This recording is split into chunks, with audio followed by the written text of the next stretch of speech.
વડોદરા મહાનગરપાલિકાના election ward number 8 માં આવેલું ગોરવા ગામ ને ગોરવા ગામની અંદર આવેલી આશીર્વાદ નગર સોસાયટી એના મેઇન રોડ પર ગઈકાલે રાત્રે લગભગ 10 ફૂટ જેટલો ઊંડો અને 20 ફૂટ જેટલો પહોળો મસ્ત મોટો ભૂવો પડ્યો છે। આ ભૂવો એ ભ્રષ્ટાચારનો ભૂવો છે, કારણ કે જ્યારે શરૂઆત થઈ આની અંદર પાણી નીકળવાની ત્યારથી જ સ્થાનિક લોકોએ ચૂંટાયેલા પ્રતિનિધિઓને વારંવાર જાણ કરી છે, વહીવટી તંત્રને વારંવાર જાણ કરી છે, પણ ક્યાંક ને ક્યાંક આ તંત્ર એ ઘોડા છૂટ્યા પછી જ તબેલાને તાળા મારવા, કોઈ ઘટના બની જાય પછી જ એની અંદર ઇમ્પ્લિમેન્ટ કરવાનું કામ કરે છે। ત્યારે આજે તમે જુઓ કે આ મેઇન રોડ છે, આ રોડ પર અનેક વાહનો જતા હોય છે, નાના નાના બાળકોને લઈ જતી વાન, સ્કૂલે લઈ જતી વાન હોય છે।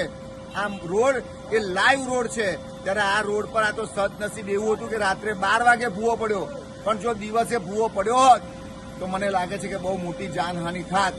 પરંતુ હજુ પણ તંત્રએ જાગવાની જરૂર છે।